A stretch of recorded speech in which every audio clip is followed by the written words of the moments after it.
ప్రభుత్వం అయిపోయింది, ఇంకా మీరు ఉండారు 1 year అయింది.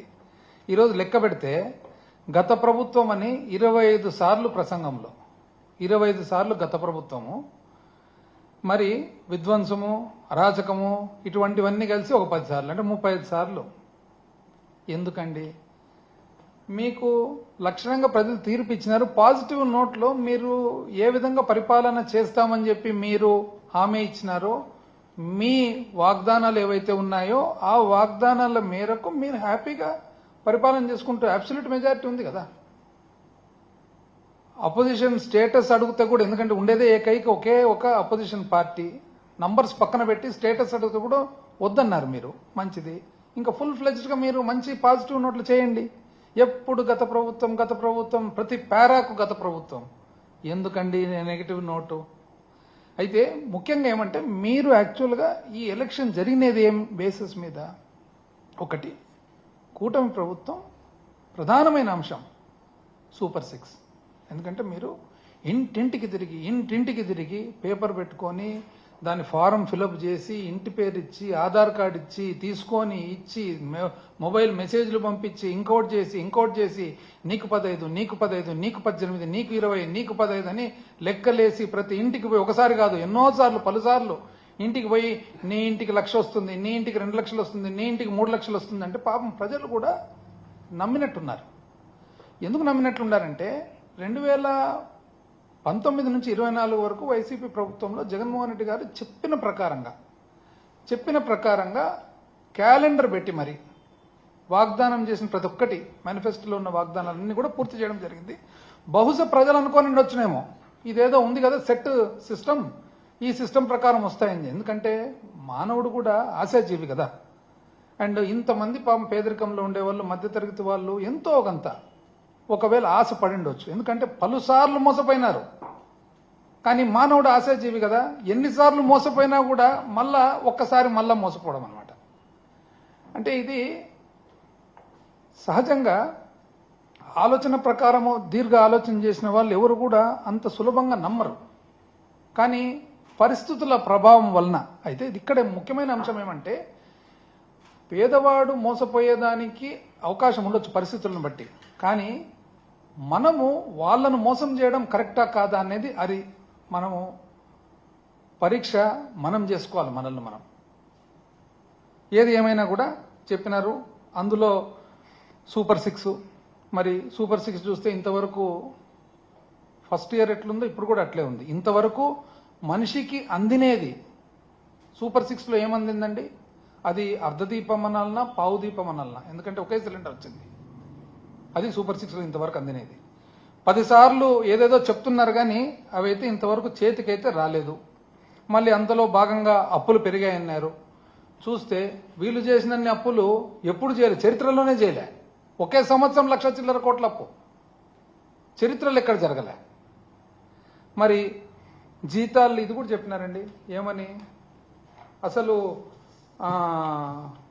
జీతాలు లేని పరిస్థితి అని 19 అంటే ఆర్థిక శాఖ మంత్రి గారు, ముఖ్యమంత్రి గారు చంద్రబాబు నాయుడు గారు ఎప్పుడు పీఠం ఎక్కినా కూడా జీతాలు లేని పరిస్థితి ఉంటుంది. ఉదాహరణకు 1995 అన్నాడు. నాకు తెలిసి 95లో సర్ప్లస్, ఆంధ్రప్రదేశ్ రాష్ట్రం ఉమ్మడి రాష్ట్రం సర్ప్లస్ బడ్జెట్.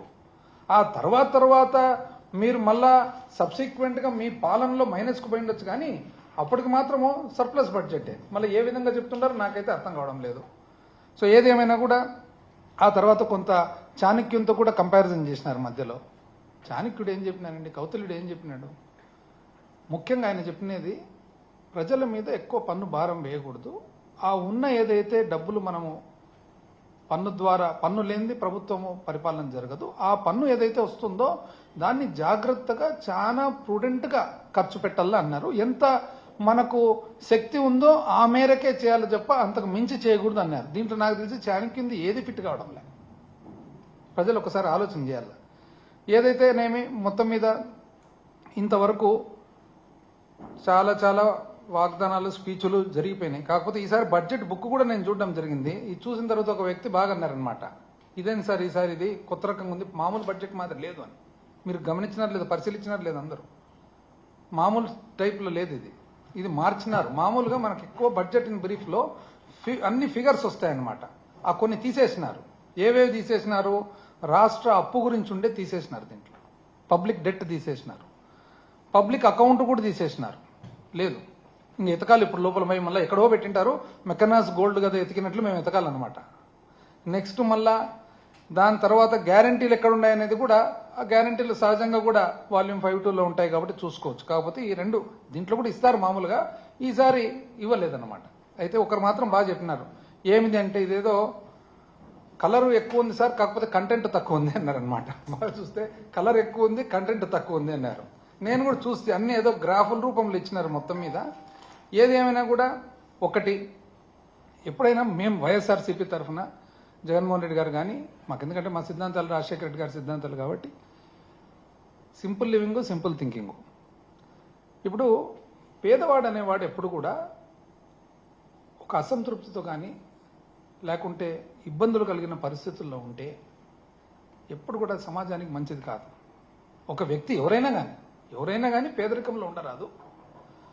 పేదరికంలో ఉన్న వ్యక్తి కూడా కొన్ని పరిస్థితుల వలన పేదరికంలో ఉన్నా కూడా విపరీతమైన అసంతృప్తి, అసహనము ఆ విధంగా ఉంటే కానీ అది సమాజానికి చాలా డేంజర్ అనమాట. అది ఎట్లా ఎఫెక్ట్ కొడుతుంది?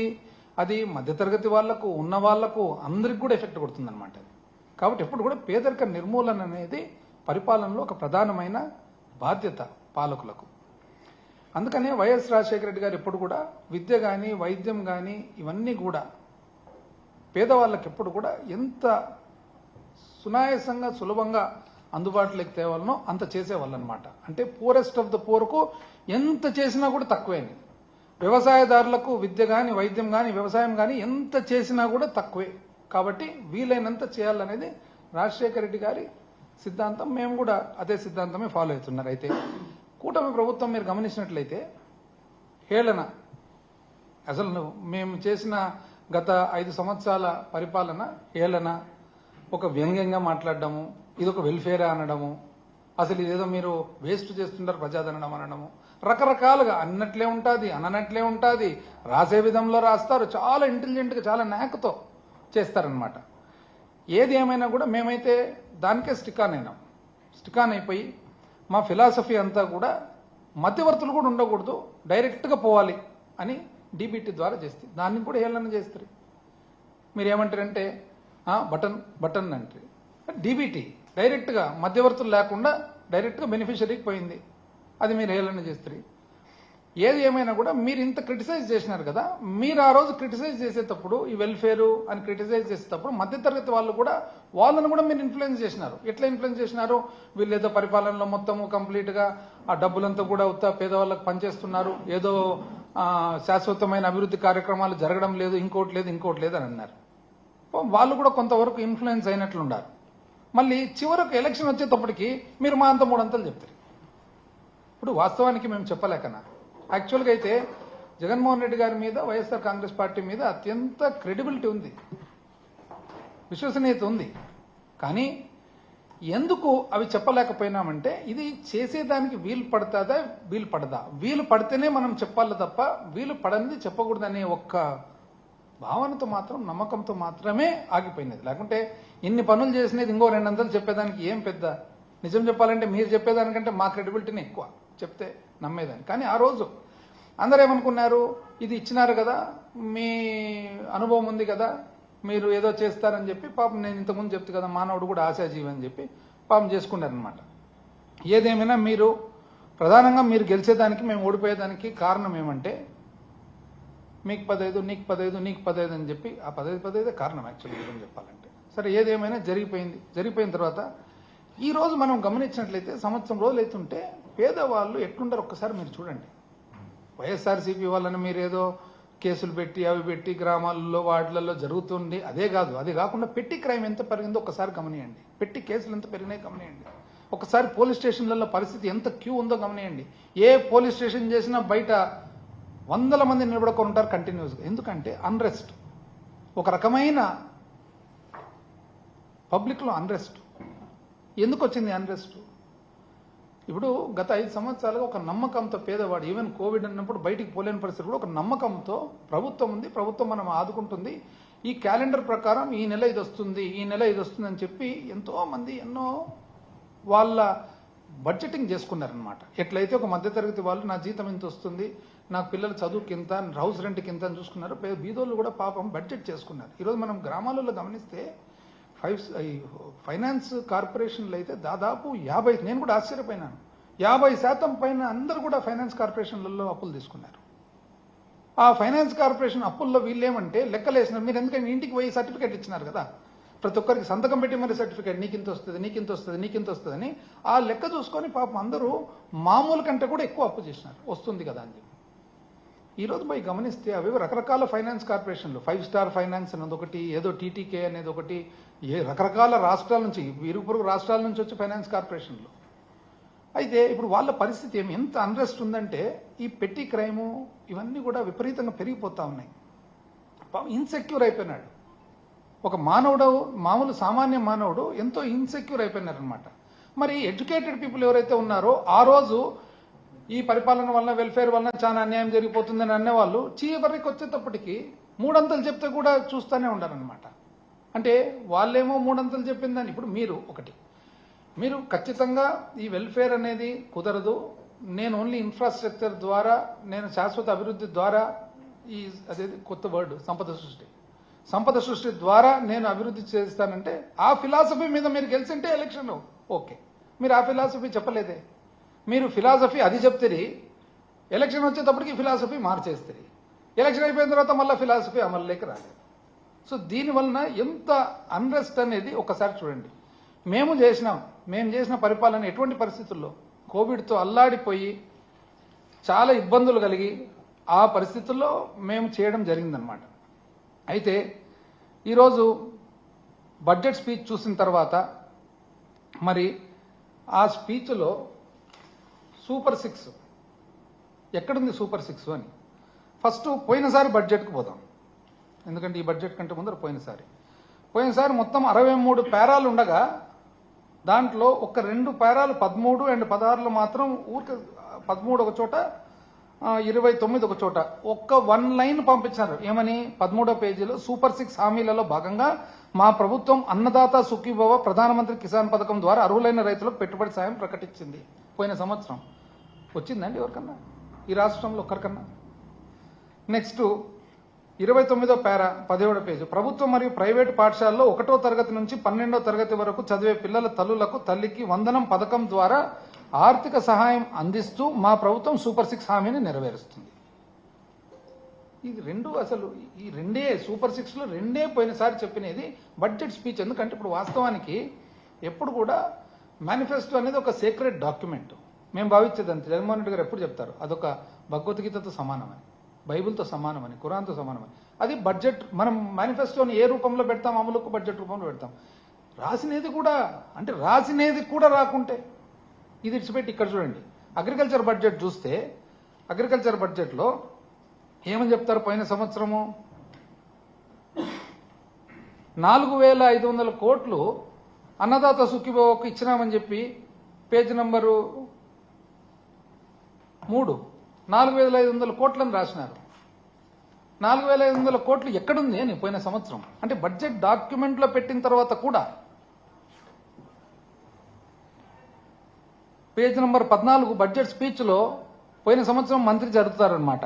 అగ్రికల్చర్ మన వ్యవసాయ శాఖ మంత్రి గారు సంకీర్ణ ప్రభుత్వం సూపర్ 6 కార్యక్రమం కింద రైతులకు అన్నదాత సుఖీభవ పీఎం కిసాన్ పథకంలో సంవత్సరానికి 20,000 చొప్పున ఆర్థిక సాయం ప్రకటించింది.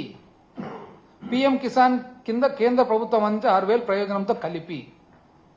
నిజం చెప్పాలంటే కలిపి ఉండకూడదు. ఎందుకంటే ఎప్పుడైతే మా ప్రభుత్వంలో పీఎం కిసాన్తో కలిపి రైతు భరోసా, వైఎస్ఆర్ రైతు భరోసా చెప్పినారు, చంద్రబాబు నాయుడు గారు ఆ రోజు విమర్శించినారు. మీరు చెప్పేది ఇచ్చేది ఇవ్వండి, దాన్ని ఎందుకు కలుపుతుండారు అన్నారు. మరి మీకు ఒక రూల్, మాకొక రూల్ వస్తుందండి. మీరు 20,000 రూపాయలు యాక్చువల్గా అయితే, న్యాయంగా అయితే మీరు చెప్పిన ప్రకారం మీరు 20,000 రూపాయలు మీరు సపరేట్గా ఇవ్వాల. సరే మీరు చెప్పినారు. ఆ తర్వాత మొత్తం చూసినట్లయితే అసలు ఆశ్చర్యకరంగా ఉందన్నమాట. అసలు ఇంత సునాయాసంగా అసలు చెప్పడం ఏంది, అనౌన్స్ చేయడం ఏంది, రాయడం ఏంది, దాన్ని పట్టించుకోకపోవడం ఏంది అని. ఇది కాక ఇంతకు ముందే పోనీ ఎక్కడ పోయినాయి? ఇంతకుముందు మీరేమన్నారు? 25 ఫిబ్రవరి మొన్న అసెంబ్లీలో మొన్ననే చంద్రబాబు నాయుడు గారు ముఖ్యమంత్రి గారు ఒక ఇది ఇచ్చినారనమాట. ఏమని? ప్రజెంటేషన్. అందులో ఏమంటారంటే ఇంపాక్ట్ ఆఫ్ గవర్నెన్స్ అంటే 2023-24 మాకు పాలన సరిగా రాలేదంట. స్థూల ఉత్పత్తి 8.6% మాత్రమే పెరిగిందంట. 24-25 12.9% పెరుగుతుందంట. కాబట్టి తద్వారా 62,000 కోట్ల స్థూల ఉత్పత్తి రాష్ట్రానికి. ఏమన్నానండి ఇది? ఏంది అసలు? అంటే ఈ సంవత్సరమే అయిపోలే. మామూలుగా మీకు ఎప్పుడైనా కానీ స్థూల ఉత్పత్తి అనేది ఎప్పుడు కూడా ఈ సంవత్సరం లెక్కేస్తే 3 సంవత్సరాల తర్వాత ఫైనలైజ్ అవుతుంది. ఫస్ట్ అడ్వాన్స్ ఎస్టిమేట్స్, ఆ తర్వాత ఫస్ట్ రివైజ్ ఎస్టిమేట్స్, ఆ తర్వాత సెకండ్ రివైజ్ ఎస్టిమేట్స్, ఆ తర్వాత టీఆర్ఈ. ఎట్లండి ఇది? అంటే 62,000 కోట్లు పెరిగిందంట. పోనీ పెరిగింది కదా, ఇంకా పెరిగినప్పుడు ఇచ్చేయచ్చు కదా. అంటే మీరే చెప్తున్నారు కదా, ఎందుకంటే సంపద సృష్టించినారు, ఫస్ట్ ఇయర్లోనే సృష్టించినారు. పైగా మీది డబుల్ ఇంజిన్ సర్కారు, మాదన్న సింగిల్ ఇంజిన్, మీది డబుల్ ఇంజిన్ సర్కారు. బ్రహ్మాండంగా ఇచ్చేయచ్చు కదా, మళ్ళీ అన్ని ఎందుకు పెండింగ్ పెడతారు? ఇది కాక కంపారిజన్ ఇస్తారండి. 2014-19, 19-24 ఏమని? మీరు 13.5 పెరిగినారు, మీరు 10.3 పెరిగినారు, మేము 13.5. ఏమన్నా పోలికనండి? అంటే 2019 నుంచి 24 మధ్యలో కోవిడ్ వస్తే ప్రపంచ వ్యాప్తంగా అల్లకల్లోలం అయిపోయి మొత్తము ఎకానమీ అంతా తల్లడిల్లిపోయి ఉంటే దాన్ని కంపేర్ చేస్తారు. అంటే ఇది ఎట్లుందంటే, ఒక దురదృష్టవశాత్తు వికలాంగుడు ఉంటే మామూలు మనిషికి వికలాంగుడికి రన్నింగ్ రేసు పెట్టి మేము గెలిచినామంటే ఇంకేం చేస్తారు దానికి? ఇది ఆంధ్రప్రదేశ్ రాష్ట్రానికి ఓటేనా ఇది? ఎవరన్నా చేస్తారండి కంపారిజన్? అసలు నాకైతే నిజంగా దీనికి రిప్లై ఇవ్వాలంటే కూడా నాకు చాలా ఒక రకంగా సెన్సిటివ్గా ఉంది. అదేవిధంగా అన్ని సినారియోస్ అంటే 13.5% పెరిగితే ఇన్ని డాలర్లే, మళ్ళా రూపాయలు కూడా కాదు, ఇన్ని డాలర్లలో మీకు ఆదాయం వస్తుంది. 15% పెరిగితే ఇన్ని డాలర్లు ఎవరికి కావాలా? ఆదాయం ఎవరికి కావాలా? స్వామి సూపర్ 6 సంగతి ఏమి చెప్పండి అంటే అది కాకుండా అన్ని చెప్తారు. ఇది పర్ క్యాపిటల్ సినారియోస్. ఆ సినారియోస్ చూడండి, మామూలుగా పెరగలేదంట. 2019 నుంచి 24 పెరగనందుకు 41,000 తగ్గిందంట. అది పెరగకపోవడం ఏంది, తగ్గడం ఏంది అంటే ఊహించుకొని మనం కదా. ఈరోజు ఒకవేళ అక్కడికి పోయింటే, ఈరోజు బొంబాయికి పోయింటే, ఈరోజు సాయంత్రం అదృష్టానికి లాటరీ తగిలింటే రేపు పొద్దునకి నేను కోటీశ్వరుని అయిపోతుంది. ఏమన్నా లెక్కనా ఇది? అసలు ఏంది ఇదంతా అని. దాని తర్వాత పోని డెట్ చూడండి ఎట్లా చెప్తారు. అప్పు మళ్ళీ అక్కడ కూడా ఏమని చెప్తారు? 31 మార్చికు 3,75,295 కోట్లు ఉంది. ప్రభుత్వ అప్పు 4,38,278 కోట్లు ఉంది. పబ్లిక్ అకౌంట్ లయబిలిటీస్ 80,914 కోట్లు ఉంది.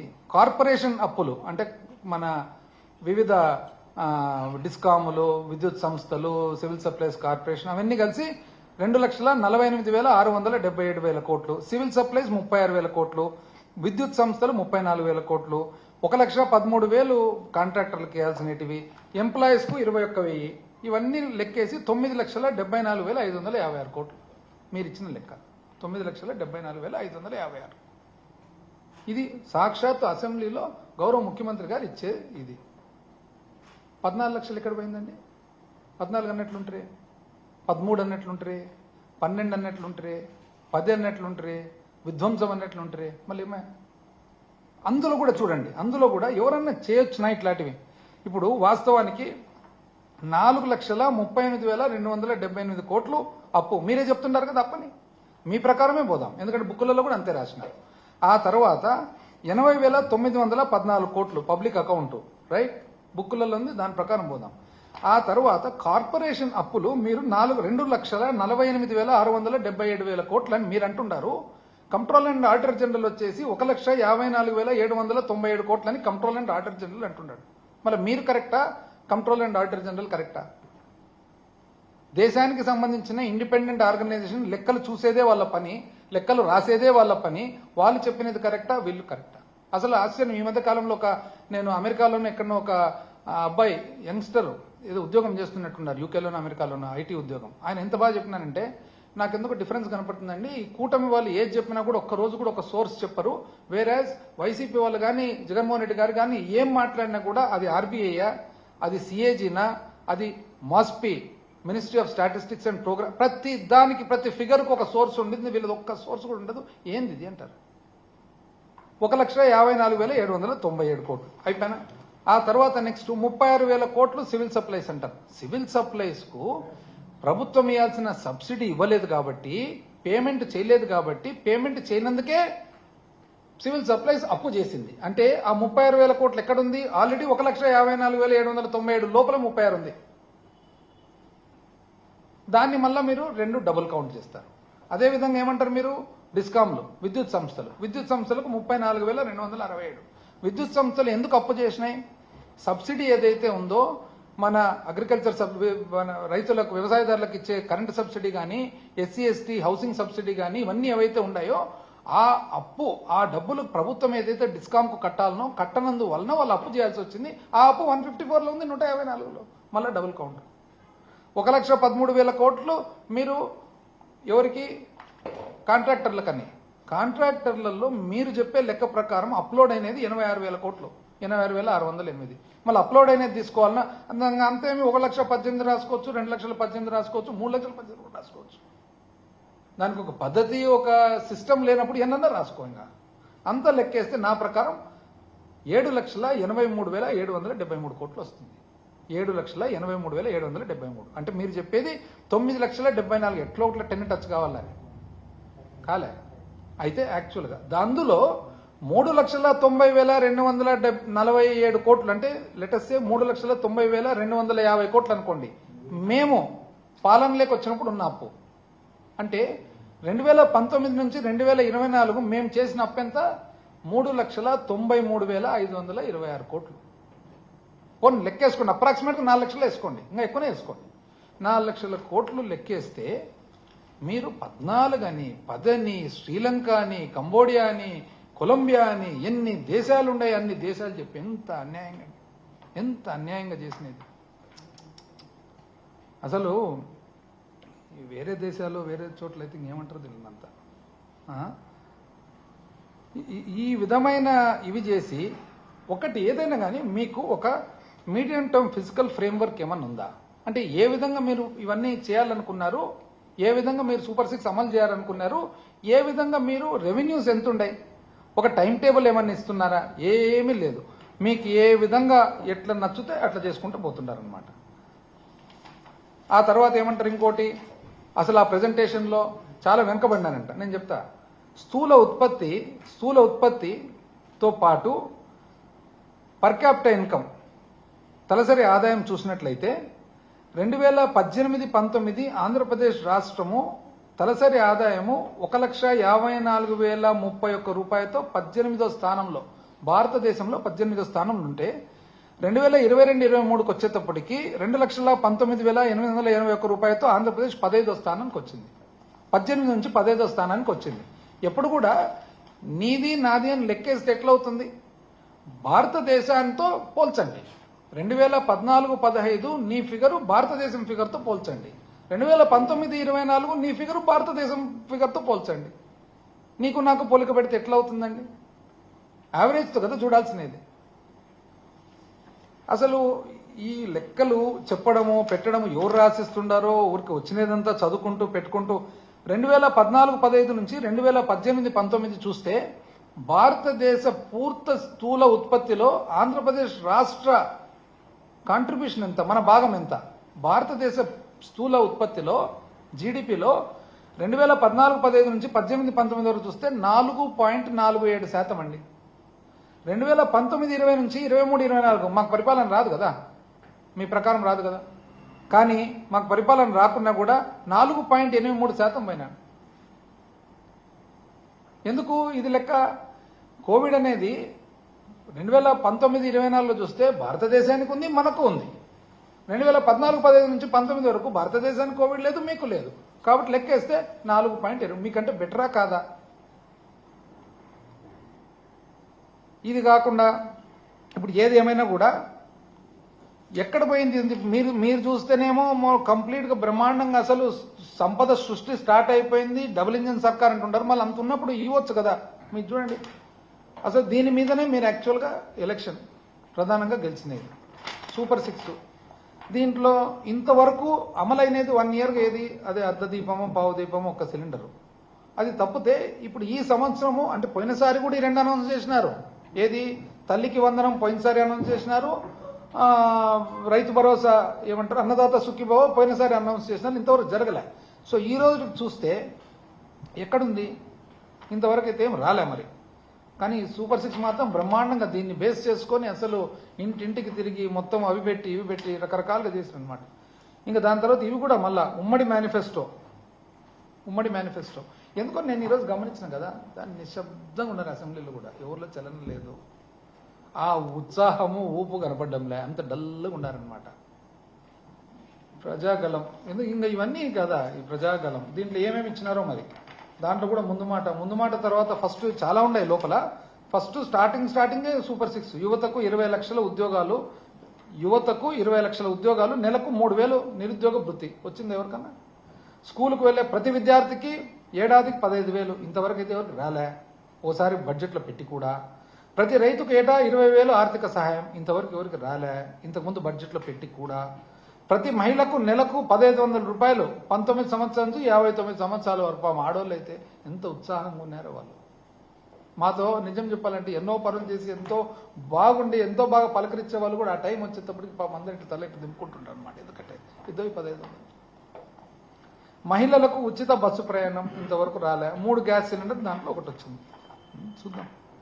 ఆ తర్వాత సరే ఈ ప్రకారంగా మీరు ఈ 25-26లో ఏమని రాసినారండి, ఎన్ని ఆర్థిక ఇబ్బందులున్నా అన్నదాత సుఖీభవ పథకం కింద ప్రతి రైతుకు ఏటా 20,000 రూపాయలు అందించే కేటాయింపులు చేశామని చెప్పడానికి గర్విస్తున్నాను. అదే అంటే ఎందుకు ఎక్కడే కానీ ఫిగర్ రాయడంలే, లాస్ట్ టైం అంతే ఈసారి అంతే ఫిగర్ రాదు. ఇది తల్లికి వందనం కూడా చూడండి, ప్రతి తల్లి తన పిల్లలను పాఠశాలకు పంపేలా ప్రోత్సహించే లక్ష్యంతో మరో సూపర్ 6 హామీని అమలు పరిచే దిశగా తల్లికి వందనం. ఇప్పుడు నిజం చెప్పాలంటే ఇది అమలు చేసేది కానీ కరెక్ట్ ఉంటే గాన ఎంత గర్వంగా నేను 12,450 కోట్లు కేటాయిస్తున్నాను అధ్యక్ష, గర్వంగా ప్రతి ఒక్కరికి ఇన్ని లక్షల మందికి రేపు పొద్దున ఇవ్వబోతున్నాం సో అండ్ సో నెల అంటాం కదా, అది రాదు. ఎందుకంటే తల్లికి వందనము దాని కేటాయింపులు కూడా చూస్తే బడ్జెట్ ఇన్ బ్రీఫ్లో చూస్తేనేమో 9,600 ఎంతనో చూపించినారు బడ్జెట్ ఇన్ బ్రీఫ్లో. కానీ ఈ లెక్కేస్తే మేము ఈ మెకనైజ్ గోల్డ్ కదా ప్రతి ఒక్కటి వేలల్లో లక్షల్లో ఇస్తారు, చాలా ఎతికెతికి చూడాలన్నమాట. దాంట్లో తల్లికి వందనం 9,407 కోట్లు చూపించినారు. కానీ మేము లెక్కేస్తే మొత్తము అలొకేషన్స్లో 8,278 కోట్లు మాత్రమే కనపడుతుంది, 8,278. కానీ వాస్తవానికి యాక్చువల్గా అవసరం ఎంత, 12,450 కోట్లు అవసరం ఉంది. ఎందుకంటే తల్లికి వందనము 80 సింపుల్, ఇంతకుముందు జగన్మోహన్ రెడ్డి గారు చెప్పినారు కదా, దాని డేటా కలెక్షన్ ఏముంది, సింపుల్ కదా. 83 లక్షల పిల్లలు చదువుతున్నారు, మనకు తెలుసు 83 లక్షల పిల్లలు చదువుతున్నారు. 15,000 రూపాయల లెక్క ప్రకారం ఇస్తే 12,450 కోట్లు కావాలా. 12,450 కోట్లు అయితే ఈ పెట్టలేదు, 9,400 పెడుతున్నారు. 9,400 పెట్టినారు కానీ లోపల అలొకేషన్స్ లో 8,278 కనపడుతుంది. ఈ ప్రకారం అయితే కేవలం 55 లక్షల పిల్లలకు మాత్రమే ఇవన్నీ అవుతుంది. అంటే కోస్తారా ఏమన్నా, కోసే ఉద్దేశం ఏమన్నా ఉందే? వాలంటీర్లకైతే ఆయన ఎవరు చాలా ఒక్కటే, ఎంత ఫాస్ట్గా పాపులర్ అయిన వ్యక్తి, నీకు 15 ఎవరు నాకు తెలిసి రాజకీయ చరిత్రలో ఇంత ఫాస్ట్గా పాపులారిటీ వచ్చిన వ్యక్తి ఆయన్ని అనుకుంటా, గౌరవ మంత్రివర్యులు. వాలంటీర్లకు అమ్మా నీకమ్మా డోంట్ వరీ మేము వచ్చేస్తున్నాం, నీకు 10,000 వచ్చిన ₹1 అన్న. అసలు ఉన్నారు అసలు ఉద్యోగాలు వాలంటీర్లు. అప్పు చూస్తే దాంట్లో ఏమని రాస్తారు తెలిసిన అప్పు, అసలు జనవరి ఆఖరికి 82,738 కోట్లు ఆల్రెడీ అప్పు అయింది. జనవరి ఆఖరికి 82,738 కోట్లు. కానీ బుక్లో ఏం రాస్తారు తెలిసిన 73,362, అంటే 10,000 కోట్లు ఇప్పుడు కట్టబోతున్నారు రివర్స్. అంటే 10,000 కోట్లు వాపస్ ఫిబ్రవరి మార్చిలో 10,000 కోట్ల సంపద సృష్టి వాపస్ తిరిగి అప్పును కడతారనమాట. ఏంటి అసలు లెక్కలకు దానిలకు ఏమన్నా పొంతనుందే? క్యాపిటల్ ఎక్స్పెండిచరు అసలు మూలధనం వ్యయము మీకు రానే రాదు, మీరు అల్లకల్లోలం చేసినాంలే. మీరు 24,072 కోట్లు అని చెప్పి మీరు రాసి పోయిన సంవత్సరం ఇంతవరకు ఖర్చు పెట్టినది 10,850 కోట్లు. అంటే ఈ 2 నెలల లోపల ఇప్పుడు మీరు మళ్ళీ 12,000 కోట్లు ఖర్చు పెట్టబోతున్నారు, 13,000 కోట్లు. ఎట్లండి ఇది? ఏం మొత్తం మీద మాత్రము అసలు గవర్నర్ అడ్రస్ చూస్తే ఒక్క చోటన్న గవర్నర్ గారి అడ్రస్ లో మొన్న చూస్తే ఎత్తుకుతే ఒక్క చోటన సూపర్ 6 అనేది ఎక్కడ కానీ ఒక్క చోటన ఉందా అసలు? సూపర్ 6 అనేది ఎక్కడే కానీ. ఆ తర్వాత ఇప్పుడు అగ్రికల్చర్ వచ్చేటప్పటికి అసలు వ్యవసాయదారుల పరిస్థితి ఎట్లుంది బయట చూస్తే? వ్యవసాయదారుల పరిస్థితి వరి చూస్తే పోయిన సంవత్సరము ఎంతుండే 1740 రూపాయలు పోయిన సంవత్సరం క్వింటాలు అమ్మినేది. ఈ సంవత్సరం ఎంత ఉందండి? 1470 నుంచి 1500. ఎంఎస్పి వచ్చేసి 2300. అసలు ప్రొక్యూర్మెంట్ కూడా ఎక్కడ జరుగుతుందో ఏం జరుగుతుందో, ఎందుకు ప్రైవేట్గా అమ్ముతున్నారు? వ్యవసాయదారులు రైతులు ప్రైవేట్గా అమ్ముతున్నారంటే ప్రొక్యూర్మెంట్ మీద నమ్మకం లేకుంటేనే కదా. అసలు మిర్చి చూడండి, క్వింటాల్ వచ్చేసి పోయిన సంవత్సరము 21,000 నుంచి 27,000 అమ్మితే ఈ సంవత్సరము 8,000 నుంచి 11,000, సగం కూడా లేదు. పత్తి వచ్చేసి క్వింటాలు పోయిన సంవత్సరము మా ప్రభుత్వంలో 10,000 రూపాయలు అమ్మితే క్వింటాలు ఇప్పుడు 5,000 రూపాయలు. కరెక్టా కాదా? సగం. మినుములు వచ్చేసి పోయిన సంవత్సరము 10,000 రూపాయలు అమ్మితే ఈ సంవత్సరం 6,000 రూపాయలు. కంది వచ్చేసి క్వింటాలు పోయిన సంవత్సరము 9 నుంచి 10,000 రూపాయలు అమ్మితే క్వింటాలు ఈ సంవత్సరం 5,500. ఈ పరిస్థితుల్లో ఇంతవరకు అన్నదాత సుఖీభవ మాత్రం రాలే. కనీసం కొంతలో కొంత వాళ్లకు సహాయం. అన్నదాత సుఖీభవకు ఎంత రాసినారు దీంట్లో బడ్జెట్లో? 6,300 కోట్లని. 6,300 కోట్లు వాస్తవానికి 20,000 రూపాయలు గిన లెక్క ప్రకారం అయితే, నిజం చెప్పాలంటే మీరు చెప్పిన ప్రకారం అయితే 20,000 6,000 కాదని వాళ్ళ, బట్ మీరేదో 6,000 కలుపుకొని మళ్ళీ మాట మార్చినారు దాంట్లో కూడా. ఆ ప్రకారం లెక్క వేసినా కూడా ఎంతమందికి వస్తుంది అది? 6,300 అంటే 45 లక్షల మందికి రైతులకు, 55 లక్షల మంది రైతులు ఉన్నారు. ఇది కూడా సింపుల్ లెక్క. దీనికి డేటా ఏముంది? ఇంకా మీరు చెప్పే ప్రకారం 20,000 రూపాయలు కింద మీరు ఇవ్వాలంటే గానా అసలు 30 లక్షల మంది కూడా రాదు. మళ్ళా మీరేమో దాంట్లో రాసినారు. ఎందుకంటే ఈ లెక్కచారాలకు దీనిలకు ఇంచుమించు పోయిన సంవత్సరానికే 54 లక్షల మంది, 55 యావరేజ్ వేసుకున్నా కూడా. ఇంకా ఎంప్లాయీస్ విషయానికి వస్తే గానా, ఎంప్లాయీస్ పాపం లాస్ట్ టైం ఎంత అసలు మిమ్మల్ని నమ్మి ఎంప్లాయీస్ వాళ్ళ పరిస్థితి ఇప్పుడు చూస్తే ఒకరు నాకు ఎంప్లాయీస్ చాలా మంది దగ్గరకు వచ్చినప్పుడు చెప్పారు అనమాట. ఏమని చెప్పినారంటే, ఇది అగ్రికల్చర్ బడ్జెట్, ఇదొకటి అగ్రికల్చర్ బడ్జెట్లోనేమో ఆయన 9,300 అంటాడు అన్నదాత సుఖీభవకు, 2 చోట్ల 9,400 అంటాడు. మీరేమో 6,300 అన్నారు అన్నదాత సుఖీభవ. అంతేనా? 6,300. మీరు 6,300 బడ్జెట్లో చూపిస్తారు, ఆయన మాత్రం 9,400 చూపిస్తారు మంత్రివర్యులు ఆయన అగ్రికల్చర్ బడ్జెట్లో. మళ్ళీ దానికి దీనికి వ్యత్యాసం ఏందో అర్థం కాలే. ఎంప్లాయీస్ వచ్చేసి లాస్ట్ డిఏ ఎప్పుడండి? జూలై 2023 జూలై లాస్ట్ డిఏ ఇచ్చినది. జనవరిది డ్యూ ఉంది, జనవరి 2024 డ్యూ ఉంది, జూలై 2024 డ్యూ ఉంది. మీరు అసలు మొత్తం బ్రహ్మాండంగా మీరు ప్రామిస్ చేసినది చూస్తే ఎంప్లాయీస్ అంతా అసలు ఇంకా ఆకాశమే హద్దు, సూర్యుడు చంద్రుడు చుక్కలు అన్ని కూడా ఇంక ఊరికి వడ్డీయడమే. వాళ్ళ పరిస్థితి ఇప్పుడు చూస్తే వాళ్ళు ఎవరు నడిచిన చాలా మంది సార్ అప్పుడన్నా కనీసము ఏదో మా ఆవేదన చెప్పుకునే కన్నా ఎవరన్నా ఉంటున్నారు సార్, ఇప్పుడు ఎవరికి చెప్పుకోవాలి సార్ మాకు అర్థం కావడం లేకుంటున్నారు వాస్తవం. ఆ తర్వాత గ్రాట్యుటీ వచ్చేసి జూలై నుంచి గ్రాట్యుటీ ఇవ్వలేదు. రిటైర్ అయిన వాళ్ళ గ్రాట్యుటీ జూలై నుంచి ఇవ్వలేదు. ప్రావిడెంట్ ఫండ్ మేము లాస్ట్ క్లియర్ చేసినాము ఎలక్షన్ల ముందర, ఏప్రిల్ నుంచి ఇంతవరకు ప్రావిడెంట్ ఫండ్ ఇవ్వలేదు. సరెండర్డ్ లీవ్ పాపం రిటైర్ అయ్యే వాళ్లకు సరెండర్డ్ లీవ్ లేదు. ఎంప్లాయ్మెంట్ బ్రహ్మాండంగా సృష్టిస్తామని మీరు అన్నారు. యాక్చువల్గా వాస్తవానికి ఏమంటే మాకు మీడియా పవర్ లేక ఎవరు దీన్ని సరిగా రాయరు, కానీ వాస్తవానికి అసలు ఎన్ని ఉద్యోగాలు ఇచ్చిండేది పోయిన ప్రభుత్వం, జగన్మోహన్ రెడ్డి గారి ప్రభుత్వము ఇచ్చినది 2,13,662 పర్మనెంట్ ఉద్యోగాలు, 45,871 కాంట్రాక్ట్ ఉద్యోగాలు, 3,71,777 అవుట్సోర్సింగ్ ఉద్యోగాలు అన్ని కలిపితే టోటల్గా చూడండి 6,31,310 ఉద్యోగాలు ఇవ్వడం.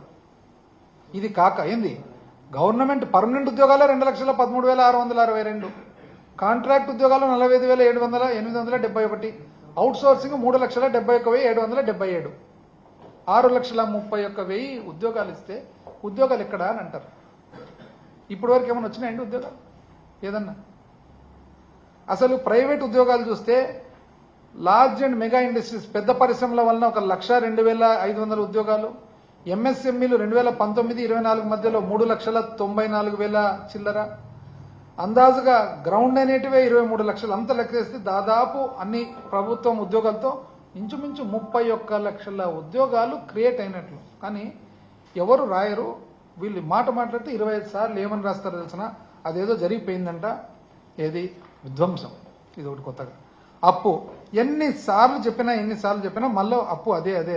ఇది పోయినసారి మీ బుక్కే కదా, 14 లక్షలు ఎంట్రీ, 13 లక్షలు ఎంట్రీ మీరు రాసిన బుక్కే. ఇప్పుడు మామూలుగా మీరు రాసిన బుక్లో ఇట్లా ఇవన్నీ ఉంటాయన్నమాట, ఈ పేజీలన్నీ. ఈసారి ఎత్తేసినారు. ఇదో ఇవి ఉండాలా, పబ్లిక్ డెట్ అవుట్ స్టాండింగ్ ఉండాలా, లోన్స్ ఫ్రమ్ సెంట్రల్ గవర్నమెంట్ ఉండాలా, గవర్నమెంట్ గ్యారంటీస్ అవుట్ స్టాండింగ్ ఉండాలా, ఇవన్నీ తీసేసినారు. ఈసారి అన్ని బొమ్మలు ఉన్నాయి, ఇట్లా బొమ్మలు ఉన్నాయి అనమాట మళ్ళీ కంప్లీట్. ఎందుకు తీసేయాల్సి వచ్చింది? ఇది ఎప్పుడు మనం గుర్తున్నప్పటి నుంచి బడ్జెట్ ఇన్ బ్రీఫ్లో వచ్చేది. సిస్టమ్ ఎందుకు ఈసారి మార్చినారంటే అప్పు కనపడకూడదనే. ఎంత కనపడకూడదు నుంచి పెట్టినా కూడా ఎక్కడో చోట అయితే ఎతుకుతే దొరుకుతుంది కదా. ఏమంటే కొద్దిగా శ్రమ.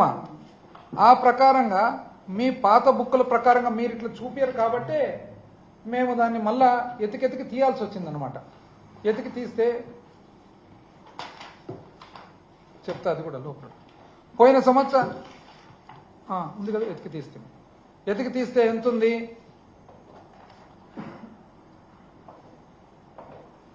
2025 సవరణ చేసిన దాని ప్రకారం 5,71,660 కోట్లు. 5,71,660 కోట్లు. ఏది? Public debt, public account. దీనికి మహా అంటే మీరు కార్పొరేషన్ అప్పు కానీ ఇంకొక అప్పు కానీ మహా అంటే ఇంకో 2 లక్షలు 3 లక్షలు కలుపుకోండి. అట్లయినా కూడా ఇంత 7 లక్షలే కదా. ఎక్కడ 14 లక్షలు అండి? ఇదంతా ఎట్లా మేము తీయాల్సి వచ్చింది? ఎందుకంటే మీరు చూపారు కాబట్టి. సింపుల్గా చూడండి. ఇది ఇప్పుడు పోయిన సంవత్సరానికి ఎంత? మీరు ఇచ్చిన పుస్తకాల ప్రకారమే 5,60,000 కోట్లు మీదే పుస్తకాలు. ఎంత అన్యాయం అండి. మీది కాక మళ్ళా accounts, principal PAG accounts at glance, ఇది కేంద్ర ప్రభుత్వం ఇండిపెండెంట్ అటానమస్ బాడీ. వాళ్ళు చెప్పిన ప్రకారం ఎంత ఉందండి? మేము చేసిన అప్పు, మా ప్రభుత్వం చేసిన అప్పు టోటల్ పబ్లిక్ డెట్ 19-20లో 33,000 కోట్లు, 20-21లో 43,700 కోట్లు, 21-22లో 39,365 కోట్లు, 22-23లో 52,415 కోట్లు, 23-24 59,000 కోట్లు. అంత లెక్కేస్తే ఎంత ఉందండి? 2 లక్షలు. మీరు చూస్తే 14 లక్షలు, 12 లక్షలు, 13 లక్షలు ఇష్టాంతరానికి నోటికి ఏదొస్తే చెప్పి ఎంత అన్యాయంగా అసలు. మొత్తము అంత కలిసి దీంట్లోకి లోతుకు పోతే అన్యాయంగా ఉంటుంది. మీరు గ్యారంటీలు ఎంతెంతనో గ్యారంటీలు మాకు కనపడకుండా ఇచ్చినారు. మీరు ఎందుకు రాయాలి? ఇది మీరు కదా పోయిన సంవత్సరం మీరు ఇచ్చినదే బుక్. మీరు ఇచ్చిన బుక్ ప్రకారమే 1,54,000 కోట్లు మాకు కనపడడం లేదు అంటారు ఏమన్నంటే. మీ ప్రకారమే కదా 1,54 కలిపే కదా. ఇది కాక మాకు ఆఫ్ బడ్జెట్ బారోయింగ్ మీరు ఏదో అప్పు చేసినారు, ఆఫ్ బడ్జెట్ అండి. మీరు చేసినదండి? మీరు చేయలేదా? ఇప్పుడు అమరావతి కోసము వరల్డ్ బ్యాంకు, ప్రపంచ bank and Asian development bank కలిసి 15,000 కోట్లు చేయలే.